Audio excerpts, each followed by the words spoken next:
Nagsimula ang kwento noong 1984, isang batang lalaki na nagngangalang Rick. Siya ay nasa eksibisyon ng firearms kasama ang kanyang ama. Sa murang edad napilitan si Rick na huminto sa pag-aaral dahil sa kondisyon ng kanyang pamilya. Dahil sa iniwan sila ng kanyang ina at ang tanging nag-aalaga kay Rick ay ang kanyang ama at ang kanyang nakatatandang kapatid na babae. Si Rick ay napakalapit sa kanyang ama na si Richard. Sa eksibisyong ito siya at ang kanyang ama na isang nagbebenta ng armas ay bumili ng dalawang AK-47 rifle na gawa sa Egypt at isang pistola sa halagang $1,500. Noong panahong iyon ang Detroit ay kilala bilang isang lungsod na puno ng karahasan at droga. Gayunpaman si Richard ay nanatiling maasahan at sinabi niya na ang lungsod na ito ay magiging mas mahusay. Siya ay magsisikap at gagawin ang lahat upang maghanap buhay. At kapag siya ay may sapat na pera ay gusto niyang magtayo ng isang DVD rental shop upang suportahan ang kanyang pamilya nang hindi kailangan mag-buy and sell ng mga armas. Nang umuwi sila nakita ni Richard ang sasakyan ng nobyo ni Don na nakaparada sa harap ng bakuran. Naiinis siya dahil naging bad influence ang lalaki sa kanyang anak. Agad niyang kinuha ang bagong bili na AK-47 at itinaboy ang lalaki. Sinaway din niya si Don, pagkarinig nitong sinigawan siya ni Don at sinabing siya na ang pinakamasamang ama sa mundo. Pagkatapos nun pumunta si Richard sa basement para gumawa ng silencer para sa mga rifle. Sa kanya sinabi kay Rick na pwedeng doblehin ang silencer ang presyo ng baril. Noong gabing iyon si Rick na natutulog ay ginising ni Don na tila gusto niyang tumakas kasama ang kanyang kasintahan. Bago siya umalis binigyan niya ng numero ng telepono si Rick upang makontak siya nito kung kailangan niya ng tulong. Sa katunayan ay ayaw ni Rick na umalis siya para sumama sa kanyang kasintahan. Ngunit si Don ay in love sa kanyang boyfriend kaya lahat ng sinabi ni Rick ay tuluyang nabalewala. Pagkatapos magpaalam ay tahimik siyang umalis. Ngunit hindi namamalayan nagising ang kanyang ama at nakita siyang umalis sa bintana. Kinabukasan nagpunta si Rick upang ibenta ang mga armas ng kanyang ama sa ilang mga gangster. At kasabay nito ay ang dalawang agent ng FBI na nagngangalang Snyder at Berg ay nagmamanman sa lugar. Agad na inalok ni Rick ang kanyang baril sa pinuno na si Johnny at Leo. Noong una ay medyo nag-iingat sila sa presensya ni Rick. Dahil siya ay puti at noong 80s karamihan sa mga puti na ay napaka-racist.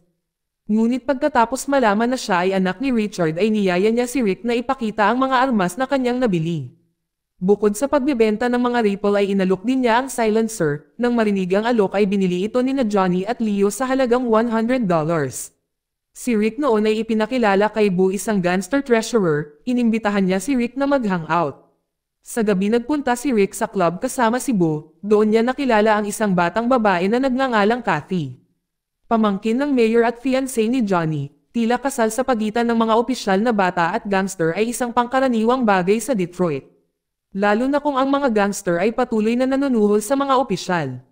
Sa lugar na iyon inanyayahan ni Bo si Rick na magsaya. Sa umaga si Berg at si Snyder ay pumunta sa bahay ni Richard upang makakuha ng impormasyon tungkol sa kanilang target na sina Johnny at Leo. Ngunit tumanggi si Richard na ibigay ang impormasyon at sinabi na wala siyang alam tungkol sa mga ito. Hindi nakakuha ng kasiya siyang sagot tinawagan ng dalawang agent si Rick at agad siyang tinanong. Pagkatapos ay ipinakita niya ang mga larawan ng ilang tao kasama si Johnny. Ngunit ayaw sabihin ni Rick ang totoo kaya sa huli pinalayas ni Richard ang mga agent. Lumipas ang mga araw si Rick na nakasama ni Bo at ang kanyang mga kaibigan ay naging kriminal. Nang ahas pa siyang gumamit ng sandata kahit na ginamit lang niya ito sa pagpatay ng mga daga. Nang gabing iyon ay nakakita si Rick ng isang manika sa isang tumpok ng basura. Pero dahil nasa maayos pa itong kondisyon ay dinala niya ito at balak niyang iregalo kay Don. Pauwi ay nilapitan siya ni Bird at si Snyder na biglang sinabihang sumakay sa kotse. Sinabihan nila si Rick na maging kanilang informant dahil malapit siya sa gang ni Johnny. Noong una ay tumanggi si Rick, ngunit alam niya na kapag tumanggi siya ay tiyak na arestuhin ng FBI ang kanyang ama. Pagkatapos tanggapin ang trabaho ay kinuha si Rick upang bumili ng ilang mga gamot at babayaran iyon. Pagkatapos ay gagamitin ng FBI ang mga droga bilang katibayan ng krimen upang arestuhin si Johnny. Pagka-uwi ni Rick ay itinago ni Rick ang pera sa isang kahon ng sapatos upang hindi malaman ng kanyang ama. Kinabukasan ay dinala ni Johnny si Rick upang maghanap ng damit na isusuot niya sa kanyang kasal. Sa sandaling iyon ay pinayuhan ni Johnny si Rick na alaga ang mabuti si Bo. Dahil siya ay isang mahalagang asset sa kanyang gang. Pagkarinig nitong sinabi ni Rick na si Bo ay kanyang matalik na kaibigan at hinding-hindi siya magtatraidor. Bago siya dumalo sa party ng kasal ni Johnny, naghanda si Rick na suot ang suit na binili para sa kanya. Nang malaman ito nag-alok si Richard na samahan siya doon, pero naramdaman ni Rick na hindi na niya kailangang sumabay. Sa kasal isang malalakas na musika at inumin ng tila nag-enjoy talaga si Rick sa party. Nang mga sandaling iyon ay inilibot siya ni Bo, habang ipinakilala ang mga importanteng bisita. Bukod pa rito sa unang pagkataon nakausap niya si Kathy at medyo kinabahan siya lalo na't may oras itong tumulong sa kanya sa pag-aayos ng kurbata. Habang pauwi kasama ang mga kaibigan niya, nakilala ni Rick ang dati niyang crush na si Brenda at dahil may nararamdaman pa ito sa kanya nagtanong siya na lumabas sila para manood ng mga pelikula. Sa drive-in cinema habang nanonood ng pelikula inamin ni Rick kay Brenda na lagi niya itong hinahangaan at sa huli ay muling namulaklak ang matagal na nilang nararamdaman. Kinabukasan ay muling nakipagkita si Rick sa mga agent ng FBI na sinabihan nila sa kanya ibenta ang droga para makalapit siya sa mga dealers kasama na si Johnny. At gaya ng dati ay gagantimpalaan siya ng FBI, agad naman tinanggap ni Rick ito. Habang nakikilala ang drug dealer, si Rick ay naghukay din ng impormasyon ng palihim. Pagkatapos na handa na ang mga gamot ay agad nila itong binente sa mga kalye. Makalipas ang ilang buwan ay nagbebenta si Richard ng mga baril sa isang babae na nangangailangan ng isang bagay upang maprotektahan ang kanyang sarili. Sa panahon ng negosasyon nakita niya si Rick sa isang kotse kasama ang mga agent ng FBI. Agad siyang umuwi at agad na pumasok sa silid ni Rick. Pagkatapos ay naghanap siya sa silid ng maingat. Sa huli nakahanap siya ng isang kahon ng sapatos na puno ng pera. Pagkatapos noon ay hinintay niyang makauwi si Rick sa harap ng bahay at nasa kandungan niya ang kahon ng sapatos. Pag-uwi ni Rick ay agad namang tinanong ni Richard kung ano ang relasyon niya sa mga agent ng FBI at dahil si Rick ay hindi gustong sumagot. Napilitan si Richard na turuan siya ng leksyon. Nang gabing iyon ay nagpasya si Rick na makipagkita sa kanyang kapatid sa isang restaurant. Nang makita ito lumalala ang kalagayan ni Don dahil sa pagkalulong nito sa droga at nasiraan siya ng loob. Niyaya niya itong umuwi at sinabing na-miss niya talaga ito. Ngunit tumanggi si Don lalo na kung kailangan niyang makipagkita sa kanyang ama. Sa gitna ng pag-uusap ay nakita ni Rick na may nagnakaw ng kanyang sasakyan. Agad siyang lumabas at sinubukang pigilan ito. Sa kasamaang palad ay pinaputukan siya ni Don ng baril at narinig ito ng mga lokal na pulis kaya naaresto silang dalawa. Sa kabutihang palad ay dumating ang mga agent ng FBI at hinayaan silang umalis. Kahit na sila ay kinasuhan ng tangkang pagpatay na may hawak ng isang armas. Nang si Rick ay lumabas sa police station pinagalitan siya ng lolo niya dahil sa kanya pala ang ninakaw na sasakyan. Sinabihan siya ng lolo na mag-ingat siya. Pagkatapos ay pinag-usapan ng mag-ama ang tungkol kay Don na hindi pa umuwi, hindi niya alam kung paano ayusin ang sitwasyong ito. Nang gabing iyon ay pumunta si Rick sa punong tanggapan ni Johnny upang tumambay. Sa sandaling dumating siya, binalaan siya ni Johnny na huwag ipasok si Bo sa kanyang negosyo sa droga dahil nahuli ng mga pulis. Ang kanyang parusa ay mas matindi dahil ang mga Amerikanong pulis ay napaka-racist sa mga itim na tao. At madalas silang nagbibigay ng hindi makatwirang mga parusa. Pagkatapos na binisita ni na Johnny at Leo ang isang taong may utang sa kanila ng ilang buwan. Sinabi ng lalaki na hindi pa siya makakabayad, ngunit nangako siyang babayaran sila sa Las Vegas. Nangako pa siyang bibilhan si Johnny ng tiket para manood ng boxing mamaya. Si Rick ay inimbitahan ni Johnny na sumama sa kanya sa Las Vegas kung saan siya nakipag-party at nagsugal. Habang ninanamnam ang mga karangyaan na hindi niya naramdaman noon, ngunit noong manunood siya ng boxing match ay ang kanilang mga tiket ay inagaw ng grupo ng mga gangster. Ayaw lumaban at bugbugin ni Johnny sila kaya sinubukan niyang pigilan ang sarili. Para libangin ang sarili inimbitahan ni Johnny si Rick na dumalo sa party na ginanap ng kanyang business partner. Sinamantala ni Rick ang sandaling ito para makilala ang kasamahan ni Johnny. Sa kalagitnaan ng party nakasalubong ni Johnny ang gangster na nagnakaw ng kanyang tiket. Sa oras na ito hindi na talaga niya napigilan ang galit niya dahil sinisiraan siya ng lalaki ng walang dahilan. Kaya kumuha siya ng basong bote at hinampos sa ulo. Noong gabi ring iyon ay iniwan ng lalaking may utang kay Johnny ang kanyang dalawang pamangkin sa bahay. Pagkatapos niyang umalis ang isang grupo ng mga tao ay dumating sa kanyang bahay at agad na minassacre ang lahat sa loob. Kinabukasan ng insidente ay na-broadcast sa buong bansa na lumabas na ang isa sa mga pamangkin ay napatay sa insidente. Nang makita ang kalunos-lunos na balitang ito, nagsimulang napagtanto ni Rick na ang mundo ng mga kriminal ay isang bilog na maaaring makapinsala sa mga inosenteng tao. Nag-aalala at sa takot ay agad na naghanap ng baril si Rick sa basement ng kanyang ama kung sakali. Dahil maya-maya ay tiyak na haharapin niya ang malaking panganib. Nang makita ito sinabihan ni Richard ang kanyang anak na lumayo sa mundo ng mga kriminal at bumalik sa pag-aaral. Ngunit si Rick ay walang balak na umalis sa mundo ng kriminal at hindi na makabalik. Medyo nagalit si Richard lalo na nang makita ang kanyang anak na nakasuot ng Jewish necklace. Inisip niya na ang kanyang anak ay nagpalit ng relihiyon, ngunit bilang ama ay hindi niya mapipilit ang kanyang mga anak at sa huli ay pinili niyang hayaan siyang gawin ang gusto niya. Bumisita si Rick sa punong tanggapan ni Johnny, sa mga sandaling iyon ay mukhang galit na galit at nagpanik si Johnny. Dahil ang pamamaril kagabi ay maaaring magdulot na sisihin ng mga pulis ang mga itim kahit na hindi na patunayang nagkasala. Sinabihan ni Johnny ang lahat ng kanyang nasasakupan na itikom ang kanilang mga bibig at huwag magsagawa ng mga ilegal na aktibidad. Mula noon ay iniwasan ni Rick ang mga agent ng FBI at ang gang ni Johnny. Nakaramdam siya ng dilema sa pagitan ng pagtatanggol kay Johnny at ng kanyang gang o pagiging nasa panig ng FBI. Habang si Richard ay nagpasya na itapon ang kanyang mga armas upang hindi siya pagdudahan ng mga pulis. Dahil alam niyang may pagkakataon na ang pumatay ay bumili ng isang armas mula sa kanya. Maya-maya lang ay lumapit sa kanya si Rick na may dalang pancake na ginawa ng kanyang lolo na may malabong ngiti sa kanyang mukha. Sinabi ni Rick sa kanyang ama na gusto niyang bumalik sa paaralan, nang marinig ito ni Richard ay gumaan ang pakiramdam ni Richard. Makalipas ang ilang sandali ay bumisita ang isa sa mga tauhan ni Johnny sa bahay ni Rick. At bilang isang magaling na host ay pinainom siya ni Rick. Ngunit humingi ng tawad ang mga tauhan ni Johnny at bigla siyang binaril sa tiyan, buti na lang at naligtas si Rick sa hospital. Mukhang nag-aalala si Richard at patuloy na nagmumura na papatayin niya ang bumaril ng walang awa. Dumating din ang mga agent ng FBI para bantayan ang kwarto para hindi makapasok ang mga kaina-hinalang tao. Sinabi rin nila kay Richard na ang pangunahing sospek ay ang mga tauhan ni Johnny. Hindi nagtagal nang dumating si Don sa hospital nang nagmamadali at hindi maitago ang kanyang pag-aalala. Nang ang mga agent ng FBI ay nakatuon sa pag-aalaga kay Rick. Si Richard ay desidido na tapusin ang taong naglakas loob na bumaril kay Rick. Hinintay niya ang mga tauhan ni Johnny pero sa di malamang dahilan nang magpakita sila biglang nanginig ang mga kamay ni Richard at lumuha ang mga mata nito, sa huli ay nabigo siyang makaganti.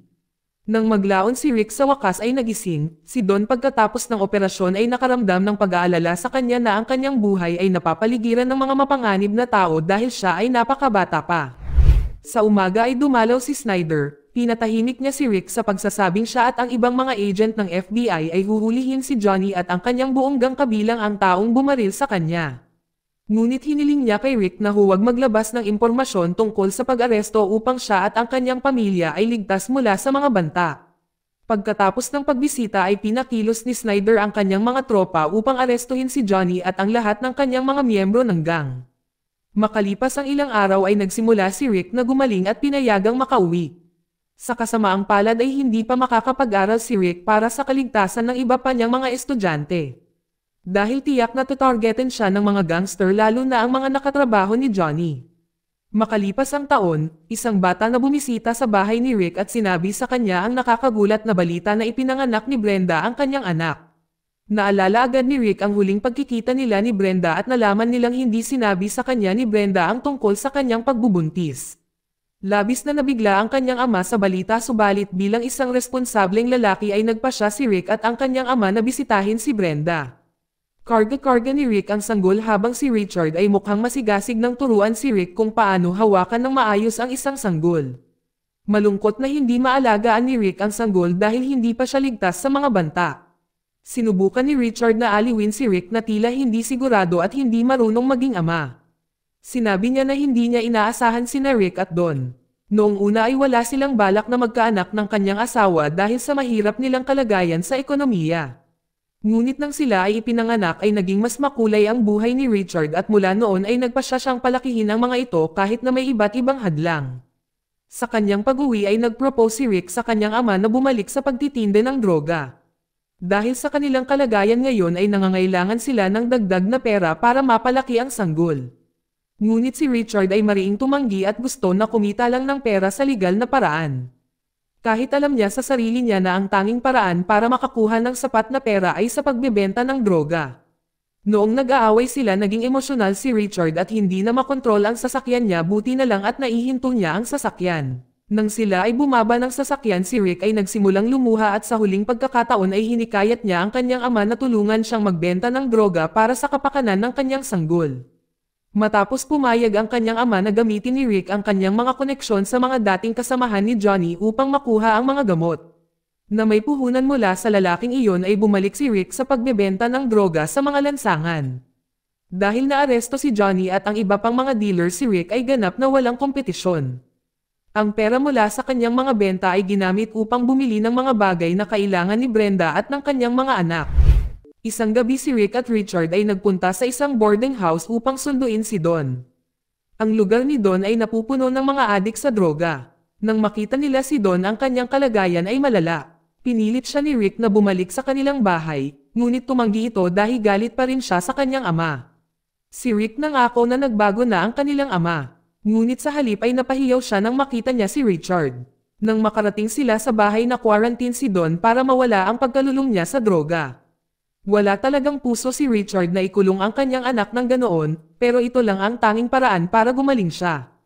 Habang lumilipas ang panahon ay gumaan si Don at gumaan ang pakiramdam ni Richard. Nang makitang bumalik sa normal ang kanyang anak, makalipas ang isang taon ay matagumpay na naitayo ang DVD rental shop na pinangarap ni Richard.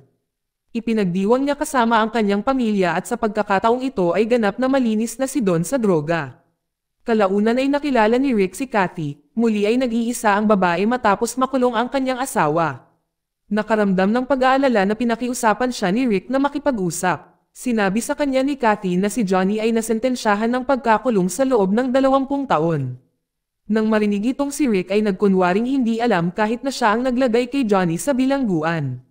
Noong gabing iyon ay naging komportable sina Kathy at Rick at pareho silang natulog magkasama.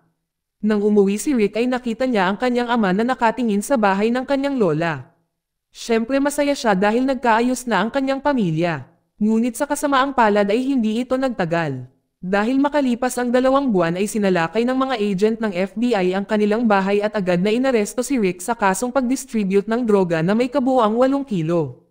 At dahil menor de edad pa si Rick ay dinakip din nila si Richard bilang kanyang guardian. Habang nagpapanik sinubukan silang pigilan ni Don. Ngunit wala siyang masyadong magawa. Pagkatapos nakipagkita si Rick at Richard kay Bird at Snyder. Nag-alok sila na maaring makalabas si Rick sa kulungan. Kinailangan ni Richard na maging informant ulit nila para mapabagsak ang corrupt na mayor. Pumayag si Richard na gawin ito pagkatapos ay humingi siya ng nakasulat na kontrata sa pagitan nila.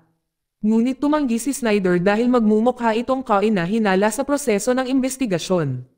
Nangako lang siyang hindi siya magtatraidor at hiniling sa kanya na pagkatiwalaan siya. Kinabukasan ginamit ni Rick si Kathy para arestuhin ang kanyang tiyuhin na naging alkalde ng Detroit. Hindi nagtagal pagkatapos noon ay inaresto ng FBI ang mga makapangyarihang tao sa gobyerno na corrupt at may kaugnayan sa mga nagbebenta ng droga. Ngunit sa ilang kadahilanan ay binanggit ang pangalan ni Rick sa mga balita sa TV. Kahit na dapat itago ng FBI ang kanyang pangalan. Wala talagang pakialam ang FBI sa kapalaran ni Rick. Dahil sa korte ay napatunayang nagkasala si Rick at nahatulan ng habang buhay na pagkakakulong kahit na tinulungan niya ang gobyerno. Sa pagdinig sa desisyon ng hukom hindi ito tinanggap ng pamilya ni Rick. Sa huli si Rick kinailangang makulong at may posos sa kanyang mga kamay at paa.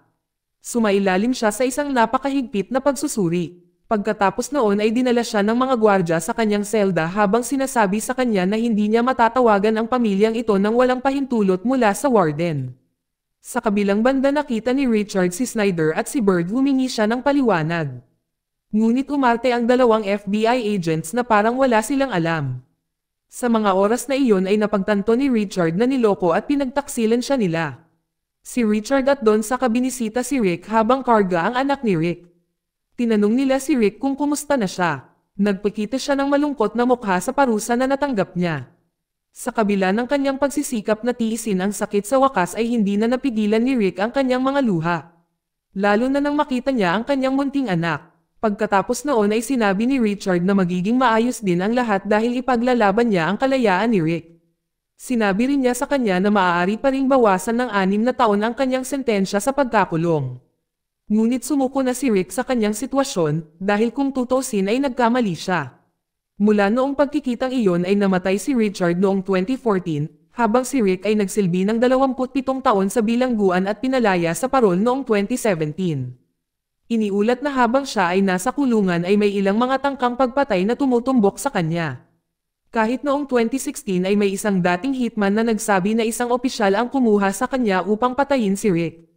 Ngunit siya ay nakaligtas at namuhay ng maayos. Dito nagtatapos ang kwento. Salamat sa panonood, kaibigan.